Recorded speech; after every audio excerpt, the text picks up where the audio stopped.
Hi there, I'm Stacy, the encaustic mixed media artist behind Studio Stacy. Encaustic literally means to burn in.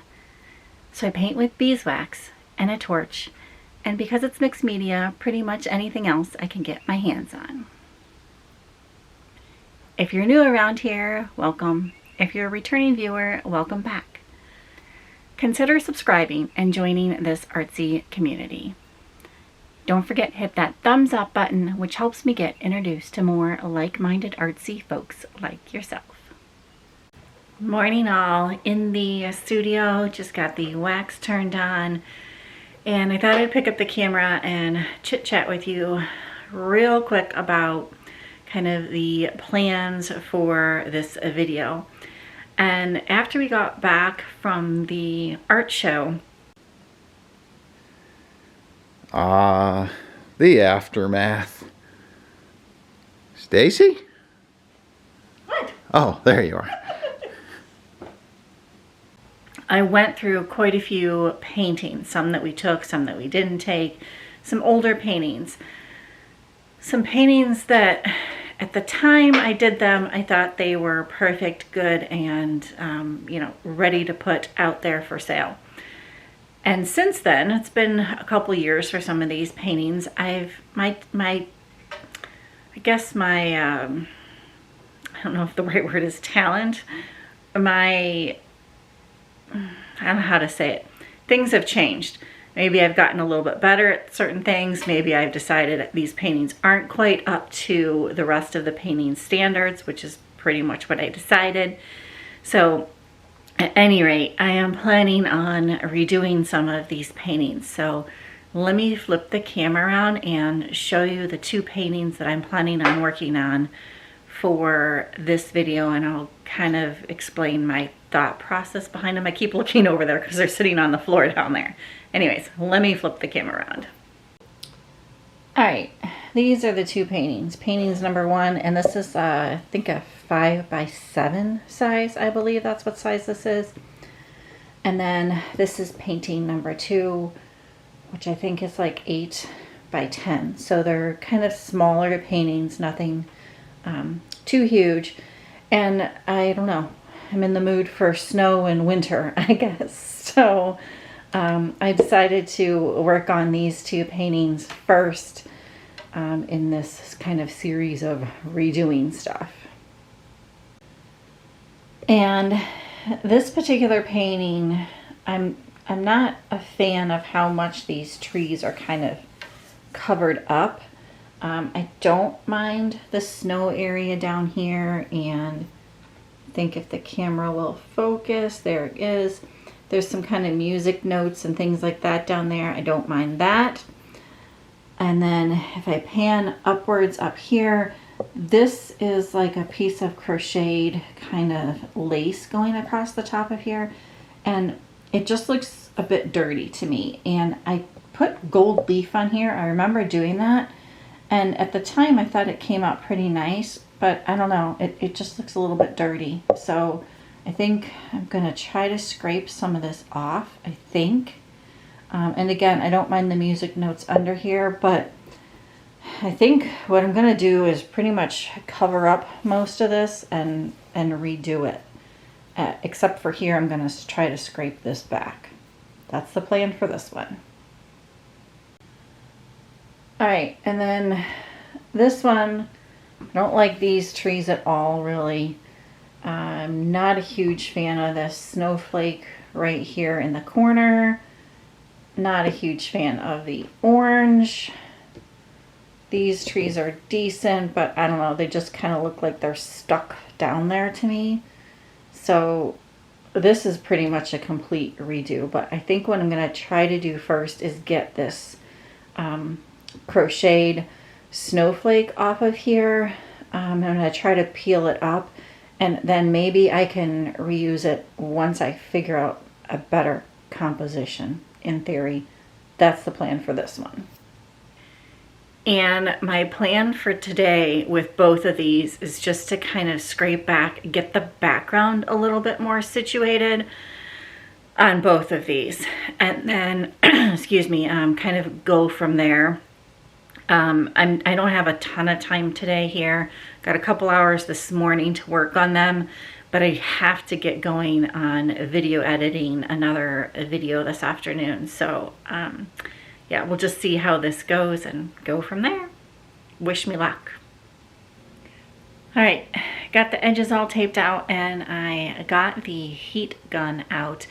And I'm going to use the heat gun to start with to try to peel off that crochet snowflake and maybe scrape back some of the encaustic paint on that little lace piece. And because it's, you know, fabric, I don't want to catch anything on fire, so hence the heat gun.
Voiceover me coming at you here. I wanted to explain one more thing about when you're redoing an encaustic painting, and that is it can really be tempting to just apply a lot of heat to the surface to completely obliterate the painting underneath, especially when you're trying to cover one up.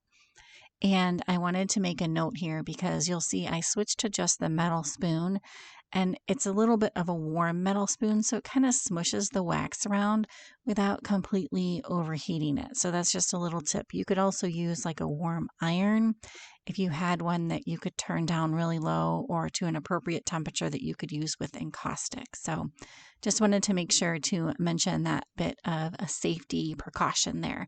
Don't overheat your paintings. And on a side note, I really should label these paint boxes so I know what colors are in it and don't have to continue to flip through them. Just going to be picking out some blue paint here, some paint that I think might go with these paintings to cover them up a bit more. All right, I picked out a couple blue colors to see about going over the entire thing here. And you'll notice here I took off the lace piece that was up here, and I scraped a lot of that wax back, so it looks like it was probably a beige piece of lace to begin with. I think that the camera will focus for me. There we go. Kind of a beige piece of lace to begin with, so I took it off. I think I'm going to put it back on, but I just thought I wanted to put blue behind it and then make this pop off more with white. And it'd be a lot easier to put blue behind it if it's off. So yeah, gonna just pretty much cover all this up now.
right, all. These are by no means done, but I have to call it here in the studio today.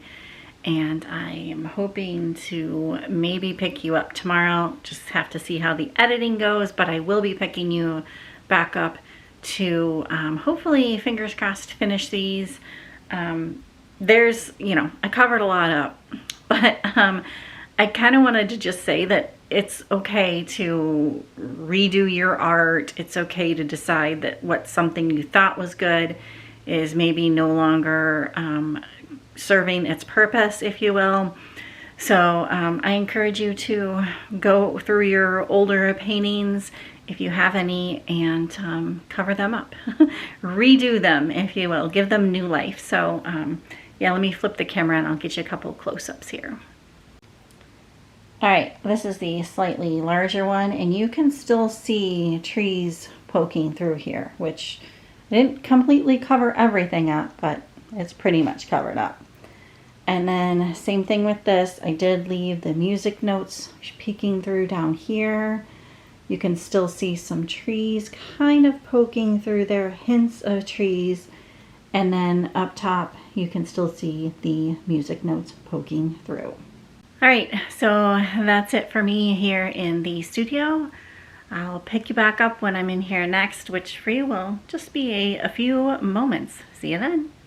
Morning all, back in the studio, and again, I just have a very short window of time here.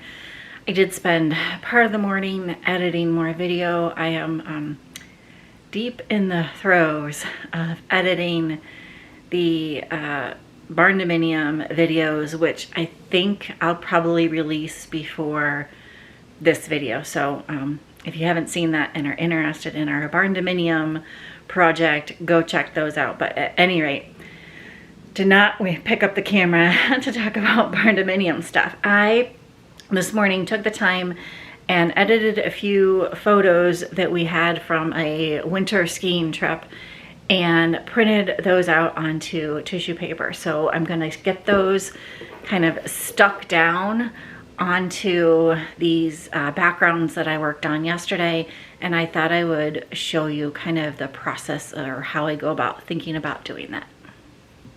All right, so this image I'm gonna put onto the smaller panel, and because I don't wanna cover up these this music notes back behind here and up here, what I'm going to do is cut off part of this area down here and part of this area up here. And in order to do that, so let me back up for a second. Usually what you want to do with your tissue paper images is kind of make them slightly bigger. I think you can see this here. Slightly bigger than the edge of the painting, so that you don't have like a straight line running through your painting. So what I'm going to do, because I want to cut off part of this, is I'm going to take just a plain old paintbrush, dampen it with some just plain old water, and dampen this edge so it's more of a torn edge, more of a frayed edge than a straight edge. Hopefully that's going to make some sense once I get to it.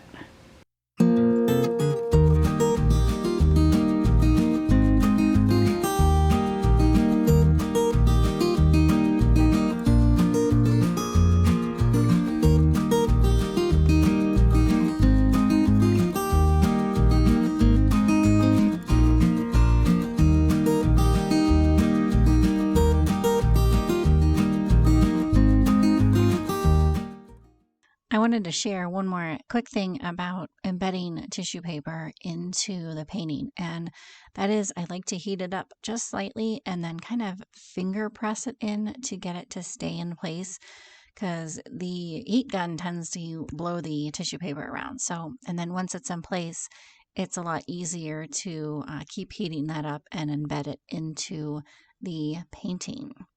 And now that that's done, I'm going to be adding a bit more encaustic paint over it and kind of finalizing up some of these details.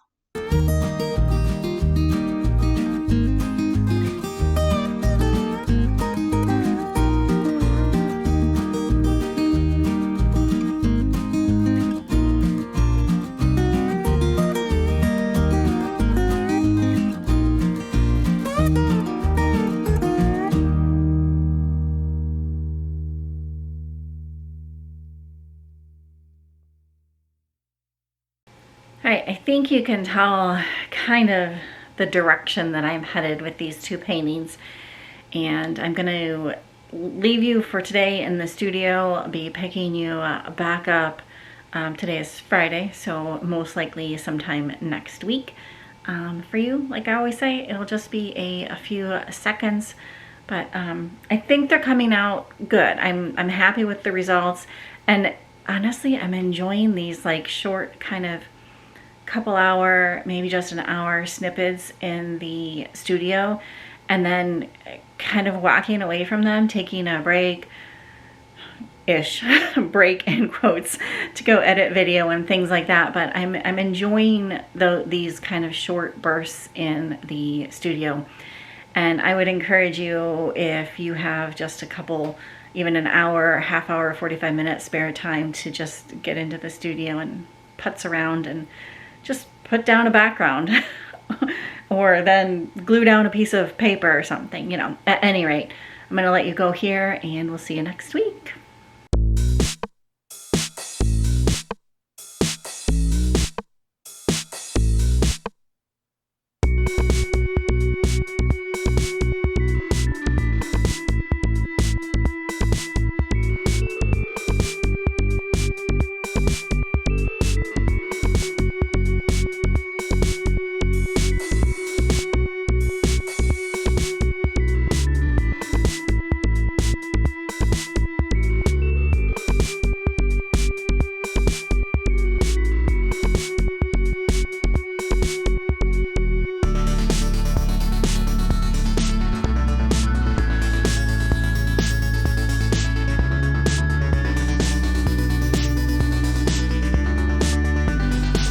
Morning all. I spent the morning here in the studio just doing a quick image transfer onto both of these small paintings that I'm redoing. And I've also then gone over the image transfer with some Bombay India ink. And I think they're done. I'm gonna flip the camera around and show you, and then I don't think I'm gonna be putting back on the crocheted snowflake or this little piece of lace here. I'll flip the camera around and you can give me your opinion, but I think in a way they take away from the painting. So let me flip the camera around and show you. All right, here's the slightly larger one, and this one had this snowflake down here. And I think I'm gonna just leave it off. I don't think it needs it. It kind of maybe makes it look a little maybe sloppy-ish in a way. I don't know, I think I'm gonna leave it off. And then coming over to this smaller piece, this had the piece of lace, which I could get whiter here. I pretty much scraped all the wax off of it, but this had that lace up here. And again, I think it takes away from it, even if it was more of a white color and not this beigey color. I think it takes away from it. I don't think, I keep like rearranging it in places, but yeah, I don't think it's gonna really, I don't know, I don't think it works out. I think it takes away from the piece, so I'm gonna leave it off. That's my decision, I think, anyways. If you all have a thought on that, please let me know down there below in the comments. I would love to hear if you have the same opinion, or if you have a different opinion, if you like that, you know, the crochet snowflake or the piece of lace on the piece, I would love to let you know, or I'd love for you to let me know. At any rate, I'm gonna try to get the before image and then these after images of them kind of side by side, and just kind of compare the two, and I'll stick them on the screen. Hopefully I can find images of before, and then of course I have these after ones. So yeah, but I think they're done, and I think this is where I'm going to leave you for this one. Thanks so very, very, very much for coming along. If you have any questions about any of this process, let me know down there below in the comments. I'm happy to answer anything and everything that I can. And yeah, if you liked the video, please give it a thumbs up. It truly, truly does help me out, and I really do appreciate it. I think that's all for now. If you're not subscribed, consider subscribing. And yeah, we'll see you on the next one. Bye for now.